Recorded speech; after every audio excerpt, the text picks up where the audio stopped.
कांग्रेस काल में शुरू हुई कार्यकाल में शुरू हुई राजीव गांधी युवा मित्र योजना को बीजेपी सरकार सत्ता में आते ही बंद कर दिया। 5,000 जो राजीव गांधी युवा मित्र में लगे थे युवा, वो रोजगार के लिए वापस पाने के लिए आंदोलनरत है। आज दोबारा इन्होंने 13 जनवरी से शहीद स्मारक पर आंदोलन के लिए पड़ाव डाला है। तमाम जो प्रदेश के विभिन्न अंचलों हैं वो वहाँ से युवा जो हैं पहुँचे यहाँ पे, जिसमें महिलाओं की बात कर ले, महिलाओं की संख्या भी ज़्यादा अधिक दिखाई दे रही है यहाँ पे। और इस कड़कड़ाई की ठंड में भी यहाँ पे अपनी आवाज़ को बुलंद करने के लिए और रोज़गार वापस पाने के लिए यहाँ पे पहुँचे हैं। सबसे बड़ी बात मैं दिखाना चाहूँगा कि यहाँ पे कांग्रेस के एमएलए, वर्तमान एमएलए ढूंगाराम गैदर जो कि सोदगढ़ विधायक हैं और पूर्व में राज्य मंत्री भी रह चुके हैं, वो भी इनको समर्थन में पहुंच चुके हैं। हम कोशिश करते हैं उनसे बात करने की, क्या पूरा मामला रहने वाला है, किस प्रकार से देखते हैं इस मामले को। सर, आप पहुंचे हैं, क्यों पहुंचे हैं आप? राजस्थान सरकार ने युवाओं को रोजगार दिया। आज उन रोजगार जो युवा है उनको बेरोजगार करने का काम मौजूदा जो राजस्थान सरकार है वो कर रही है। हम ये सारे के सारे बेरोजगार युवा है वो धरने पर बैठे हैं। हमारा ये कहना है कि जब रोजगार देने की बात तो नए सिरे से देने की बात तो और है, जिनको दिया हुआ है उनको छीनने का काम कर रही है। इसके विरोध में धरने पर बैठे हैं, हम इनके साथ हैं और विधानसभा के अंदर भी इस मुद्दे को जोरदार तरीके से हम लोग उठाएंगे। बीजेपी का आरोप है कि कांग्रेस ने अपने चहेतों को ये नौकरी दी है। नहीं, चहेते को बाकायदा इनसे फार्म भरवाए गए, बाकायदा इंटरव्यू हुए, बाकायदा सारा का सारा सिस्टम है वो किया। चहेते और बिना चहेते कुछ नहीं। आप इसका योजना है, इसका नाम बदल सकते हो और कुछ कर सकते हो जो आपका काम है, क्योंकि इसके अलावा तो सरकार कर भी नहीं रही है। पिछले 1.5 महीने से राजस्थान में सरकार बनी हुई है, एक भी फैसला राजस्थान की सरकार ऐसा नहीं कर पाई है जो राजस्थान की जनता के हित में हो। और जो यानी रोजगार जो बच्चे हैं इनको बेरोजगार करने का काम जरूर कर रही है, तो हम इसके खिलाफ है। हम कह रहे हैं कि इनको रोजगार मिले और इनको आगे बढ़ना चाहिए। एक सवाल आपसे ये भी था कि प्रशासन लगातार इनको यहाँ से खदेड़ने की बात कर रहा है, सतर्क है, क्योंकि परमिशन में भी नहीं मिली है प्रशासन द्वारा। नहीं, कोई नहीं खदेड़ेगा इनको, ये यहीं बैठेंगे। आप कब तक बैठे रहेंगे इनके साथ? है, आप कब तक रहेंगे? इनके साथ है पूरी तरह से। ये जो विधायक एमएलए हैं सोदगढ़ से, उन्होंने साफ कर दिया कि अंत तक समय तक इनका साथ देंगे। जो युवा बेरोजगार हुए हैं, युवा राजीव गांधी युवा मित्र की जो योजना चली थी गहलोत सरकार में, उसको कहीं ना कहीं यहाँ पे सत्ता में आते जैसे बीजेपी ने हटा दिया था, उस बीजेपी सरकार को लेकर इन्होंने तंज कसा। उन्होंने साफ एमएलए ने साफ कर दिया है कि जो सरकार जो है बीजेपी सरकार, वो लगातार कहीं ना कहीं इनके कुठाराघात किया है और जो रोजगार छीनने का काम जो सरकार ने किया है वो कहीं ना कहीं आगे चलकर 2024 के जो लोकसभा चुनाव होने उनमें कहीं ना कहीं ये एक आईना दिखा देगा। क्योंकि बात कर रहे हैं युवाओं की, तो युवाओं के दम पर ही इन्होंने, युवाओं के रोजगार को लेकर ही इन्होंने यहाँ पे चुनाव लड़ा था और भारी बहुमत से जीता था। प्रचंड बहुमत से यहाँ पे सरकार बनाई गई थी। इसके बाद में ही ये इन्होंने जो सरकार सत्ता में आई, आते ही इन्होंने जो युवा थे जो रोजगार कर रहे थे, अपना धंधा पानी कर रहे थे, उसको कहीं ना कहीं इन्होंने उठाया है। तो कहीं ना कहीं युवाओं के जो दिलों में आक्रोश है वो साफ लग रहा है। तमाम जो नेता हैं, विपक्ष के नेता हैं, वो यहाँ पे पहुँचना शुरू हो गए। टीकाराम जूली के जो नेता प्रतिपक्ष बनाए गए हैं, उनको भी यहाँ पे बुलाने की कवायद की गई है। और कहीं ना कहीं जो युवा हैं वो लगातार मांग कर रहा है वर्तमान सरकार से कि कैसे भी उनका जो रोजगार है वो कहीं ना कहीं वापस दिया जाए। देखिए, मैं दिखा दूँगा, पीछे मेरे यहाँ पे नारों की भरमार है। जो उनकी टक्कर से संघर्ष हमारा नारा है, हाथों में तख्तियाँ ले रखी इन्होंने बाकायदा, और सरकार को चेताने की कोशिश की जा रही है। भगत सिंह का यहाँ पे हवाला दिया गया, मैं दिखाना चाहूँगा। वहाँ पे भगत सिंह जो है, ए भगत सिंह तू जिंदा है, हम हर एक लहू के कतरे में है। युवा मित्र की यही पुकार, वापस दे दो रोजगार, ऐसे कुछ स्लोगन्स लिखे हुए, नारे लिखे हुए यहाँ पे जो युवा है वो दिखा रहे हैं। हमारे साथ एक युवा भर्ती जुड़ चुके हैं, उनसे बात करें। नाम क्या है, कहाँ से पहुँचे आप? मेरा नाम इंद्राज कुमार है, मैं हनुमानगढ़ डिस्ट्रिक्ट से पहुँचा हूँ। इंद्राज, देखिए, आप वापस धरना पे पहुंचे हैं। पहले आपने धरना दिया था, बावजूद इसके आश्वासन दिया गया था, 7 दिन का समय मांगा गया था। अब कल यानी 18 तारीख को कैबिनेट की बैठक भी होनी है, क्या कहेंगे आप?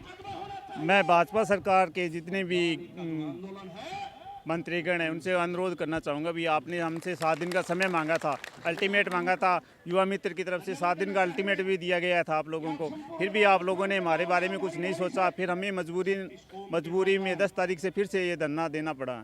अब अनिश्चितकालीन के लिए हम धरना देंगे, जारी रखेंगे जब तक भाजपा सरकार हमारे पक्ष में या कोई फैसला नहीं लेगी, हम यहाँ से नहीं हटेंगे।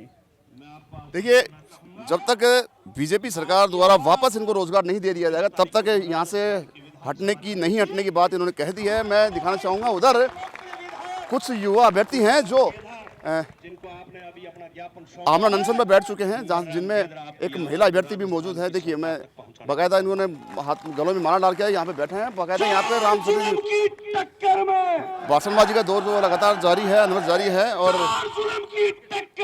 देखिए, ये युवा वो अभ्यर्थी हैं जो बेरोजगार हो चुके थे और अब अंत में यहाँ पर जब सरकार द्वारा इनकी मांगों पर नहीं ध्यान दिया गया, तब जाके कहीं ना कहीं ये आमरण अनशन पर बैठे हैं। क्योंकि मैं बता दूं आपको कि पहले इन्होंने चेतावनी दे दी, सरकार चेतावनी दे दी थी कि कहीं ना कहीं जो युवा है वो अब डटने वाला नहीं है, अपना हक लेकर रहेगा। ऐसी कुछ मांगे हैं। देखिए, आप सोर्स सुन सकते हैं, तस्वीरों में दिखाना चाहूँगा। देखिए, लगातार जो युवा है वो अपनी मांग को लेकर कहीं ना कहीं आवाज़ बुलंद करने का यहाँ पे काम किया जा रहा है।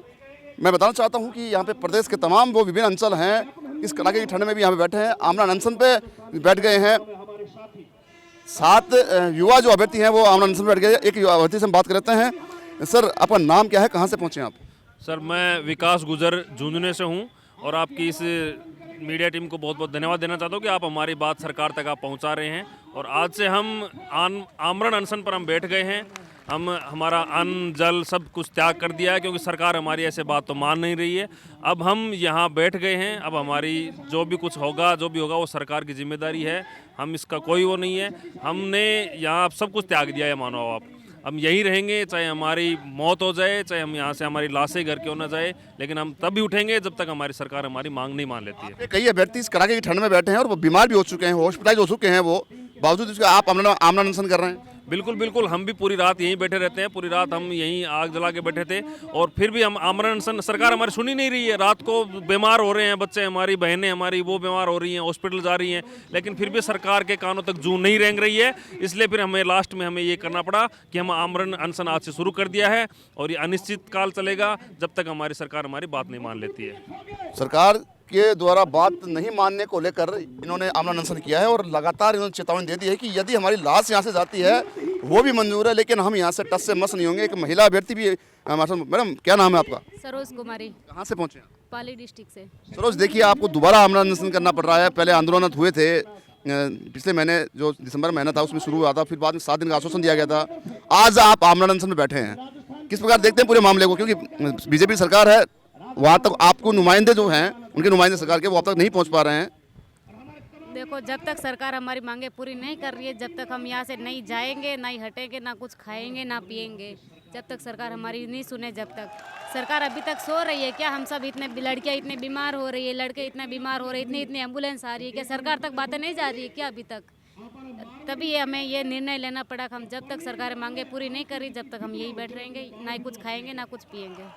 देखिए, पाली जिले से पहुंचे हैं यहाँ पे, करीब यहाँ से जयपुर की दूरी बात तय की जाए तो 400 से 500 किलोमीटर पाली जिला पड़ता है। इस कड़ाके की ठंड में यहाँ पे पहुंची है और आमरण अनशन में बैठ गई है। साफ कह दिया है कि जब तक हमारी मांगों को नहीं माना जाएगा सरकार द्वारा, तब तक हम यहाँ से हिलने वाले नहीं हैं। एक अभ्यर्थी और भी। सर, क्या नाम है आपका, कहाँ से पहुँचे हैं? बंटी कॉलेज नाम है मेरा, मैं धौलपुर से आया हूँ। बंटी, वापस आपको आंदोलन होना पड़ा, आज आमरण अनशन पे बैठ गए हो, कब तक क्या चलने वाला है? क्योंकि सरकार की तरफ से कोई भी अभी तक बातचीत का दौर शुरू नहीं हुआ है। आपके डेलीगेशंस जो हैं वो लगातार मिल चुके हैं। सरकार अंधी बहरी सरकार है, क्योंकि हम 7 दिन भी पहले धरना दे चुके हैं। सरकार ने आश्वासन दिया था कि आपका 7 दिन में हम कुछ न कुछ कर देंगे। उसके बाद में सरकार ने कोई नहीं सुनी थी। उसके बाद में हम 6 दिन से अब वर्तमान में आंदोलन बैठे हैं और यहाँ से ना तो सरकार कोई वार्तालाप करने आ रही है और ना ही कोई प्रशासन बात करने जा रहा है। और जब भी कुछ कहते हैं तो पहले तो ये कि चाहे ठंड पड़े, चाहे गर्मी पड़े, चाहे ओले पड़े, चाहे बारिश हो, अब चाहे यहाँ शहीद हो सकते हैं, क्योंकि आंदोलन हमारा भी नाम गिनाया जाएगा। तो हम यहाँ से जब तक नहीं उठेंगे जब तक हमारा सरकार हमारी मांगों को पूरा नहीं करते। सरकार हमें आए, हमसे वार्ता करे और हमें बहाल करे, नहीं तो हमें यहाँ कुछ भी हो जाए, ताकि ये कि आप पीढ़ियों में याद तो करेंगी कि हम कम से कम शहीद हो गए, तो ये कि हम आगे वाली पीढ़ी को प्रेरणा मिलेगी, युवाओं को प्रेरणा मिलेगी, तो हम शहीद हो सकते हैं। यहाँ से हटेंगे नहीं जब तक हमारी मांग पूरी नहीं होगी। देखिए, ये साफ आर पार की लड़ाई के मूड में अभी युवा बैठ चुका है धरने पर। आमरण अनशन की जो प्रोसेस है वो पूरी कर ली गई है। बाकायदा गलों में माला डालकर इन्होंने यहाँ पे जो है आमरण अनशन को करने का मूड ले लिया है, मूड कर लिया है। कहाँ से पहुँचे, नाम क्या है? मुकेश कुमार गुर्जर, जयपुर ग्रामीण से।